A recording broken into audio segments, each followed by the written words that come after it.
வெண்முரசு. வெய்யோன் 68. பகுதி 9. மயநீர் மாளிகை 5. வாசிப்பது சந்தீப். அரங்கினுள் நிறைந்த இருளுக்குள் ஆடியால் எதிரொலிக்கப்பட்ட ஒளிவட்டம் தேடி அலைந்தது. அரங்கு சொல்லியைக் கண்டு கொண்டது.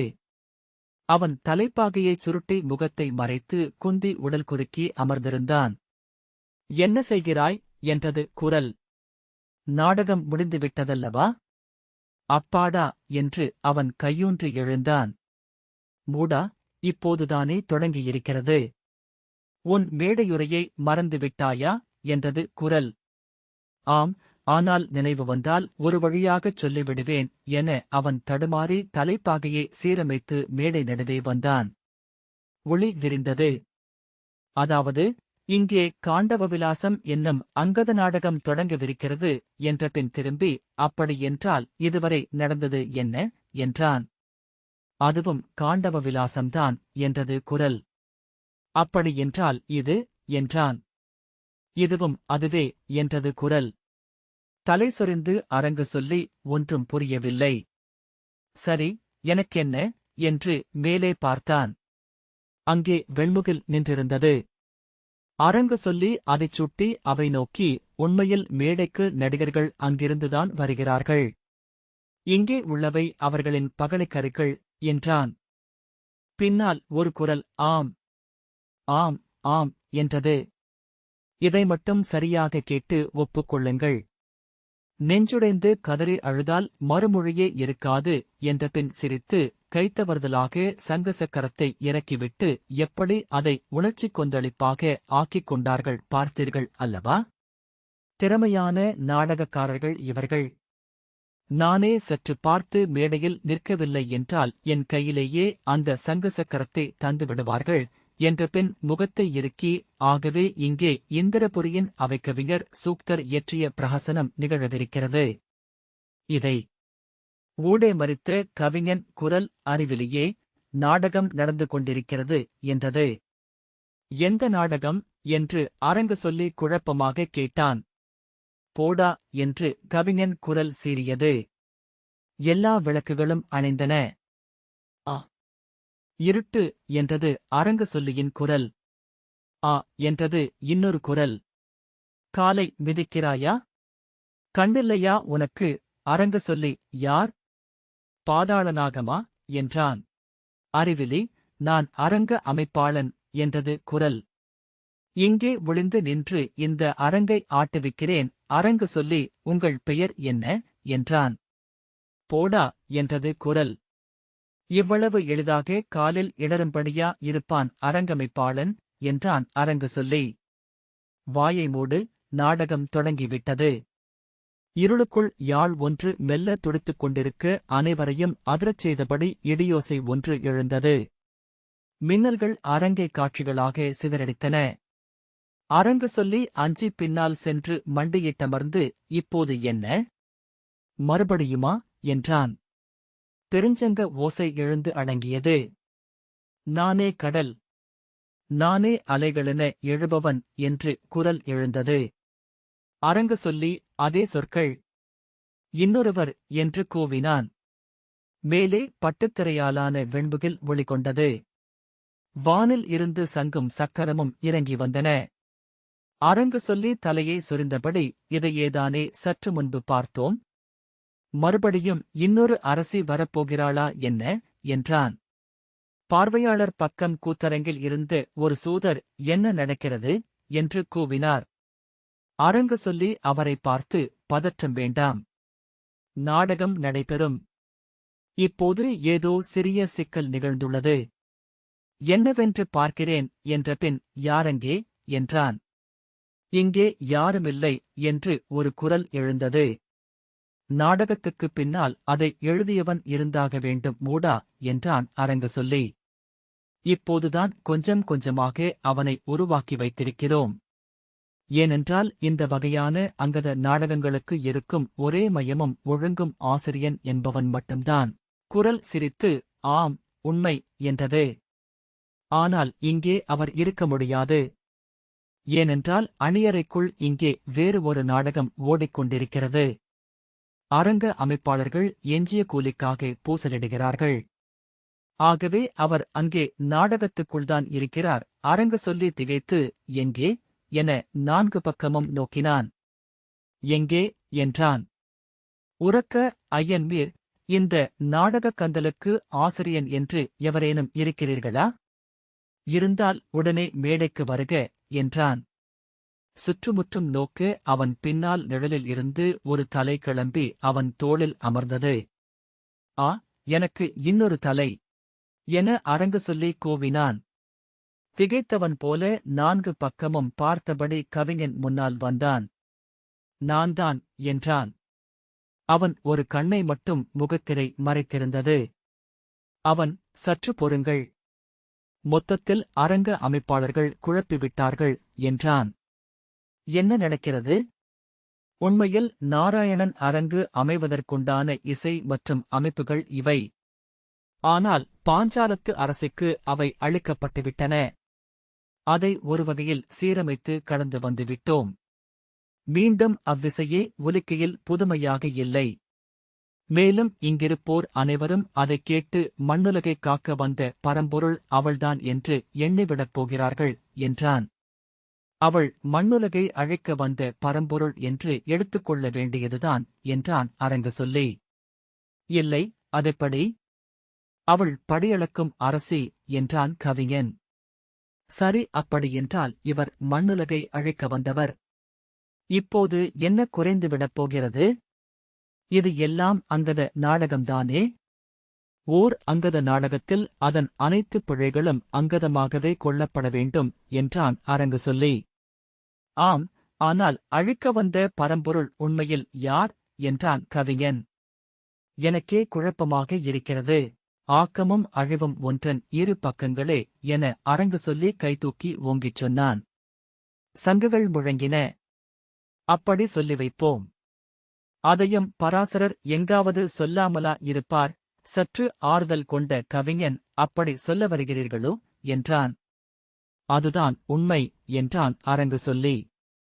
நெடுமூச்சுடன் ஆம் என்றபின் கவிஞன் 2 கைகளையும் அசைத்து, ஆகவே அவையோரே, இதுவும் ஒருவகை அங்கதம்.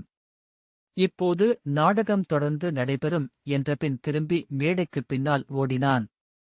அரங்கு சொல்லி அவை நோக்கி சிரித்து, எல்லாவற்றையும் கடந்து செல்ல வேண்டியதுதான் என்றபின் நாடகம் நடக்கட்டும் என்று அரங்குக்குப் பின்னால் கை காட்டினான்.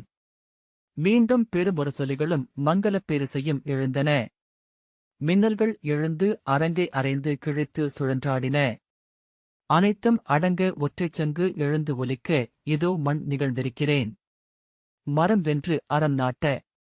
ஓம் ஓம் ஓம் என்று பெருங்குரல் ஒலித்து ஓய்ந்தது.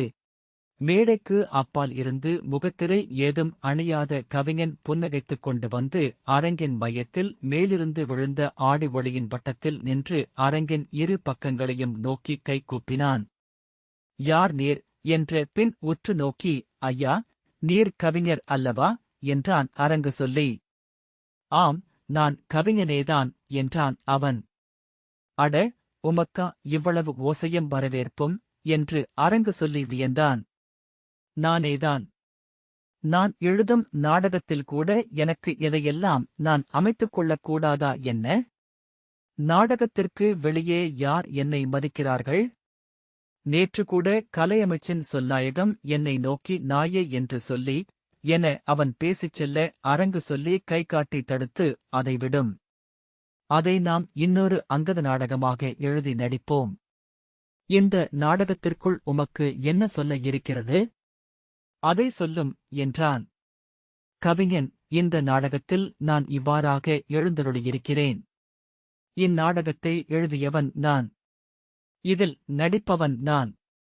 அரங்கின் முன்னால் அமர்ந்திருந்து இதை நானே பார்த்துக் கொண்டும் இருக்கிறேன் என்றபின் திரும்பிப் பார்க்க பின்னால் ஒரு சூதன் தோல் மூட்டை ஒன்றைக் கொண்டு வைத்து அதை அவிழ்த்தான். கவிஞன் அதிலிருந்து மஞ்சள் ஆடையொன்றை எடுத்து இடையில் சுற்றிக் கட்டி மேலே செம்பட்டு கச்சையை இறுக்கினான். அணியறையில் இதையெல்லாம் செய்வதுதானே என்றான் அரங்கு சொல்லி. அங்கே நேரமில்லை எனக்கு. நானே எதையெல்லாம் செய்வது? இதை நடிக்க வேண்டியவர் சயனர். அவர் பனைப்பால் அருந்தி மல்லாந்து படுத்து துயில்கிறார். பக்கத்தில் அவர் விரலி வேறு அமர்ந்து துயில்கிறாள். இருவரையும் எழுப்பிப் பார்த்தேன், முடியவில்லை. நானே வந்துவிட்டேன். பிறிதொரு சூதன் ஓடி வந்து தன் மூட்டையிலிருந்து இளநீலவண்ண தலைப்பாகை ஒன்றை எடுத்து அளிக்க அதை தலைமேல் வைத்தான் கவிஞன். சூதன் அளித்த மயிலிறகை அதில் செருகினான்.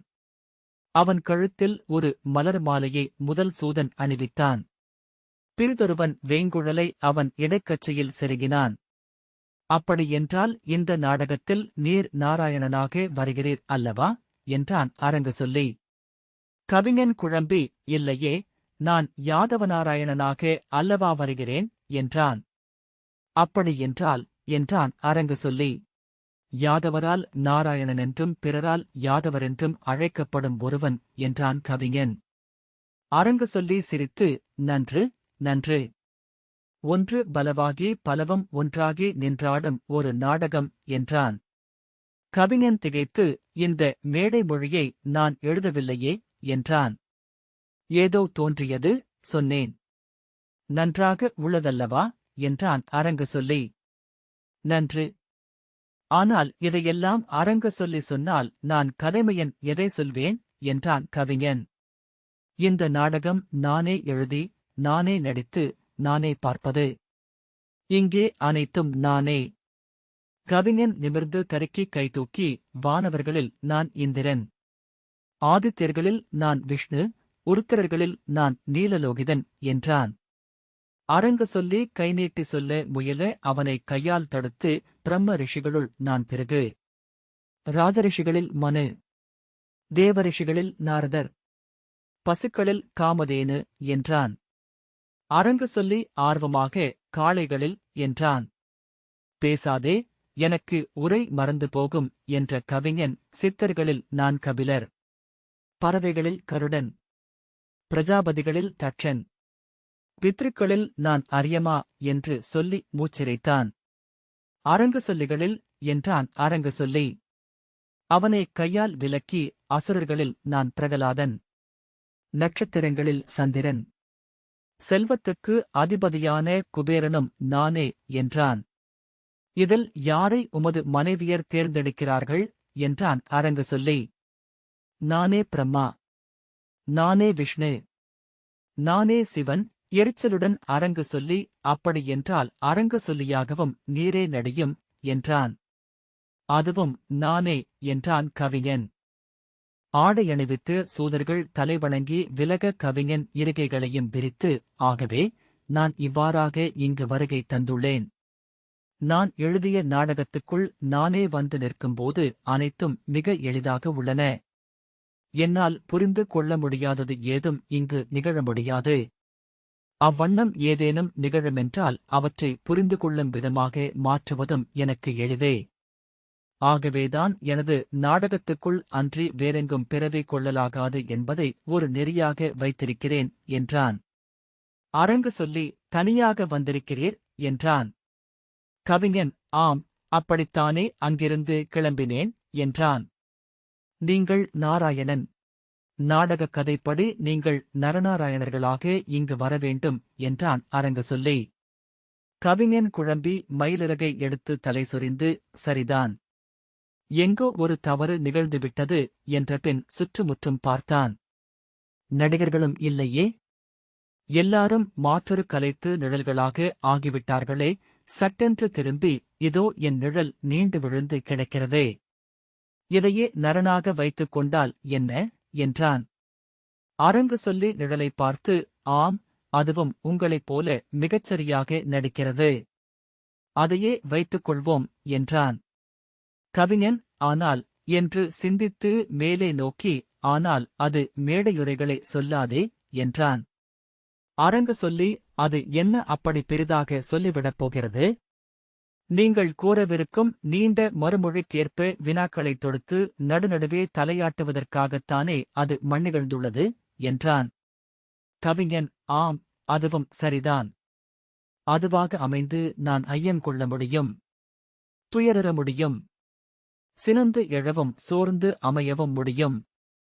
அது ஒரு நல்வாய்ப்பு என்றான். அரங்கு சொல்லி, நிழல் நன்று. ஆனால் நிழலுக்கு ஒரு இழிகுணம் உண்டு. நம்மை விட பெரிதாக பேரிரு கொள்ளும் வாய்ப்பு அதற்குண்டு என்பதனால் அது தருக்கி எழக்கூடும் என்றான். கவிஞன் மீண்டும் மயிலிறகை எடுத்து காதை குடைந்தபடி என்ன செய்வது என்றான். விண்ணை நோக்கி கன்னத்தில் கை வைத்து மேலும் கூர்ந்து எண்ணி நீர் சொல்வது உண்மை. இந்த நாடகம் என்னுடையது.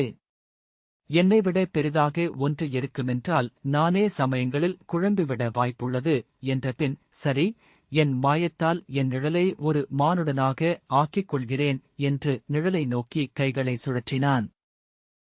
என்றபடி அந்நிழலிலிருந்து வணங்கியபடி ஒரு சூதன் எழுந்து வந்தான். மணிமுடியும் சரப்பொளி மாலையும் அணிந்திருந்தான். என்ன என்ன என்றான் அரங்கு சொல்லி. நீ யார்? என் ஆடிக்குள் நீ எப்படி வந்தாய் என்றான் சூதன். முதலில் நீ யார் என்றான் அரங்கு சொல்லி. நான் என் ஆடிப்பாவையை கூர்ந்து நோக்கிக் கொண்டிருந்தேன். கண்மயங்கி தள்ளாடி ஆடியில் விழுந்து உள்ளே வந்துவிட்டேன். இது என் ஆடிப்பாவை என்று கவிஞனை சுட்டிக்காட்டிய பின் நீ யார் என்றான். அரங்கு சொல்லி சிரித்து, நானும் அந்த ஆடிப்பாவையின் இன்னொரு வடிவம். ஓரமாக ஒரு கீறல் இருந்தது. நீர் நோக்கவில்லை என்றான். அப்படியா என்றான் சூதன். நான் இனி என்ன செய்ய வேண்டும்? கவிஞன், நீர் இந்த நாடகத்திற்குள் வந்துவிட்டீர். நடிப்போம் என்றான். அரங்கு சொல்லி கைகளைத் தட்டி அரங்கை நோக்கி, இவர் பெயர் பார்த்தன்.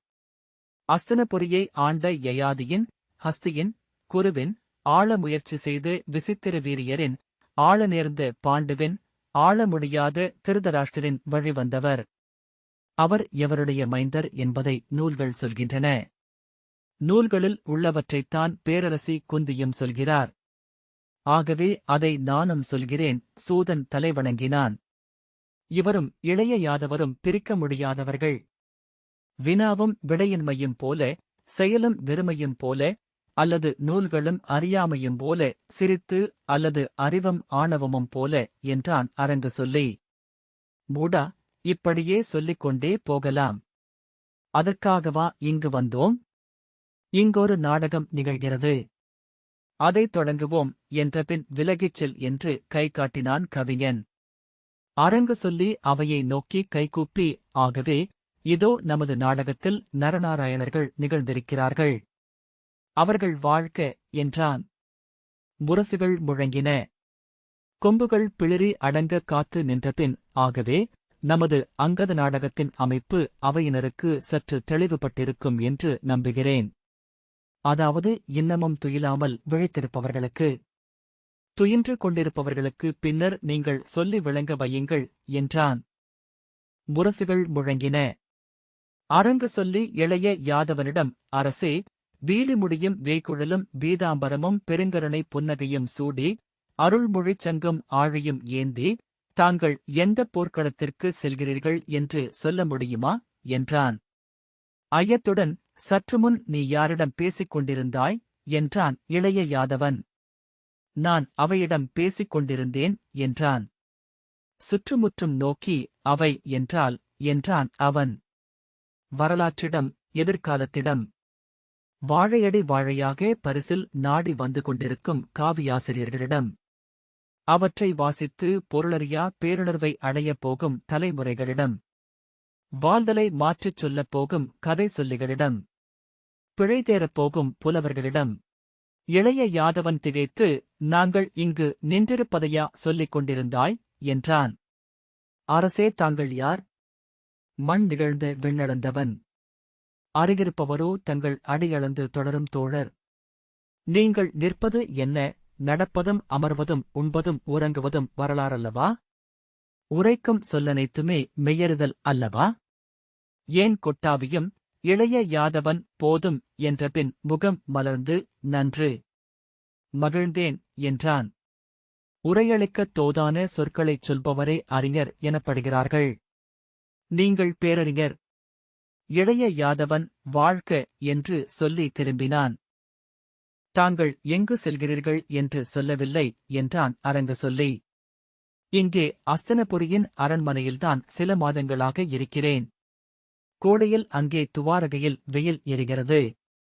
மெய்மைசால் சொற்களுக்கு மாறாக வசைகளே வாயில் எழுகின்றன. அவற்றையும் சூதர்கள் நூல்களாக எழுதி அறிஞர்கள் வேதாந்த விளக்கம் அளிக்கிறார்கள். ஆகவே இங்கே வந்தேன். இங்கும் மரங்கள் இலைகளை உதிர்த்துவிட்டன. மாளிகைகளின் முகடுகள் பழுக்கக் காய்ச்சியது போல் காய்கின்றன. அறைகளுக்குள் எல்லாம் வெங்காற்றும் தூசியும் நிறைந்துள்ளன. கலைகளில் ஆடவும் காவியங்களில் கூடவும் மனம் ஒப்பவில்லை. நெறிநூல்களும் மெய்நூல்களும் சலிப்பூட்டுகின்றன. அவ்வளவு ஏன்? அரசியல் சூழ்ச்சிகள் கூட போதிய உவகையை அளிக்க முடியாத நிலை. ஆகவே எங்காவது சென்று குளிர் நீராடி நிழற்சோலையாடி வரலாமென்று இவனிடம் சொன்னேன். ஆம், அரண்மனையே எனக்கு சலிப்பூட்டுகிறது. தூண்களில் எல்லாம் பட்டாடைகளை சுற்றி வைத்து ஏமாற்றுகிறார்கள் என்றான் அர்ஜுனன். இளைய யாதவன் ஆகவே கிளம்பினோம் என்றான். அர்ஜுனன் ஆம், இங்கிருந்தால் நாம் எளிய மனிதர்களாக ஆகிவிடக்கூடும் என்றான். அரங்கு சொல்லி பணிந்து எங்கு செல்கிறீர்கள் என்று மீண்டும் கேட்க விழைகிறேன் என்றான். யமுனைக்கரைக்குச் செல்லலாம் என்றேன். அங்கு சுதவனம் என்னும் அழகிய சோலை ஒன்றுள்ளது. யமுனை அங்கு இடைவளைத்து செல்கிறது என்று இவன் சொன்னான். அவ்வண்ணமென்றால் அங்கு செல்வோம் என்றேன். கிளம்பிக் கொண்டிருக்கிறோம் என்றான் இளைய யாதவன். மேடைக்குப் பின்னால் முரசுகளின் ஒலியும் மங்கள இசையும் இளைய யாதவர் வாழ்க்க. அவர் வலம் கொண்ட முதற்தோழர் வாழ்க்க. அஸ்தனபுரி வாழ்க்க. அமுதகலசக் கொடி வாழ்க்க. கருடக்கொடி வாழ்க்க என்று வாழ்த்தொலிகளும் கேட்டன. நன்று என்றபின் இருவரும் நடந்து மேடையை விட்டகன்றனர். மறுபக்கமிருந்து ஒருவன் விரைந்து மேடைக்கு வந்து அவர்களைத் தொடர்ந்து செல்ல தலைப்பட்டான். செந்நிற உடல் தழல் போல் அலையடிக்க கரியகுழல் எழுந்து பறக்க நெளிந்தாடியபடி நின்ற அவனை கைதட்டி அழைத்து, நில்லும். உம்மைத்தான் நில்லும் என்றான் அரங்கு சொல்லி. அவன் நிற்காமல் செல்ல அவனை பின்தொடர்ந்து ஓடிச் சென்று அரங்கு சொல்லி, நில்லுங்கள். யார் நீங்கள் என்றான். என்னை பார்த்த பின்னும் தெரியவில்லை? நான் அனலோன். வேள்விதோறும் எழுந்து இப்புடவையையே உண்டும் ஆறாத பெரும்பசி நான் என்றான். நன்று. ஆனால் இங்கு ஏன் இவர்களைத் தொடர்ந்து செல்கிறீர்கள் என்றான். என் வஞ்சனம் ஒன்றுள்ளது. அதன் பொருட்டு அதற்குரிய மானுடரைத் தேடி அலைந்து கொண்டிருக்கிறேன் என்றான் அனலோன். ஐயத்துடன் என்ன வஞ்சினம் என்றான் அரங்கு சொல்லி. 12 முறை நான் தோற்ற களம் ஒன்றுள்ளது. அக்களத்தில் எஞ்சியவர்கள் இங்கொரு காட்டில் குடிகொள்கிறார்கள். விழைவின் பெருந்தெய்வத்தால் கைசுற்றி காக்கப்படுகிறார்கள். அக்காண்டவவனத்தை நான் உண்பேன். அங்குள்ள நாகங்களை என் பசிக்கு இரையாக்குவேன். அவ்வஞ்சம் அணைந்த பின்னரே நான் என் நிலை மீள்வேன். அதுவரை எந்த அவையிலும் ஆணெனச் சென்று அமரமாட்டேன் என்று வஞ்சனம் உரைத்தேன். பாரத நிலத்தையே வஞ்சன நிலம் என்று பெயர் மாற்றிவிடலாம் போலிருக்கிறதே. எனக்குத்தான் வஞ்சனம் ஏதுமில்லை. கண்டுபிடிக்க வேண்டும் என்றபின் இவர்களை எப்படி கண்டடைந்தீர்கள் என்றான். இவர்களே என் வஞ்சத்தை முடிப்பவர்கள் என்றான் அனலோன். இவர்கள் எளிய மானுடர் போலல்லவா இருக்கிறார்கள்? ஒருவர் கன்றூட்டும் யாதவர், பிறிதொருவர் முடிசூடும் உரிமையற்ற இளவரசர். தெய்வங்களின் வஞ்சத்தை தீர்க்க இவ்வெளிய மானுடரா கருவிகள் என்றான் அரங்கு சொல்லி. அனலோன் எனக்கும் அந்த ஐயம் இல்லாமல் இல்லை என்றான். உண்மையில் நான் என் வஞ்சத்துடன் இப்புவி எங்கும் அலைந்து கொண்டிருந்தேன். அப்போது ஒருநாள் பெரும் சிறுமை கொண்டு உளம் கொதித்து என்னிலும் வஞ்சம் நிறைந்த அகத்துடன் ஒருவன் இமயமலையேறிச் செல்வதைக் கண்டேன். விற்கொடியோன், எரியும் அனல் கொண்ட விழியன். அருகே சென்றபோது அவன் பாஞ்சால நாட்டு அரசன் துருபதன் என்று கண்டேன் என்றான் அனலோன். துருபதனா? அவருக்கென்ன வஞ்சம் அப்படி என்றான் அரங்கு சொல்லி. அதை நான் அறியேன். சூதர்கள்தான் அதை சொல்ல வேண்டும் என்றான் அனலோன். அறியாத போதும் சொல்லத் தெரிந்தவரே சூதர் என்றான் அரங்கு சொல்லி. அவர்கள் சொல்வதைத்தான் நான் சொல்லியாக வேண்டும். ஆகவே நான் அதை அறிய முற்படவில்லை. அவன் இருந்து கொண்டிருந்தான். கற்றவனே, ஐவகை அனல்கள் மானுடனில் குடிகொள்கின்றன. வயிற்றில் பசி, இடைக்கரவில் காமம், சொல்லில் சினம், எண்ணத்தில் விழைவு, கனவில் வஞ்சம். வஞ்சமே அணையா நெருப்பு. அதை அடைந்தவனை உண்ணாது அவ்வெறி அவனை நீங்குவதில்லை. அவனில் எரிந்தது கனலெறி. ஆகவே அவனை தொடர்ந்து சென்றேன் என்றான் அனலோன். அன்று அம்மரைச்சாரலில் தன் குடிலுக்கு முன்னால் ஒன்றன்மேல் ஒன்றென மலை விறகுகளை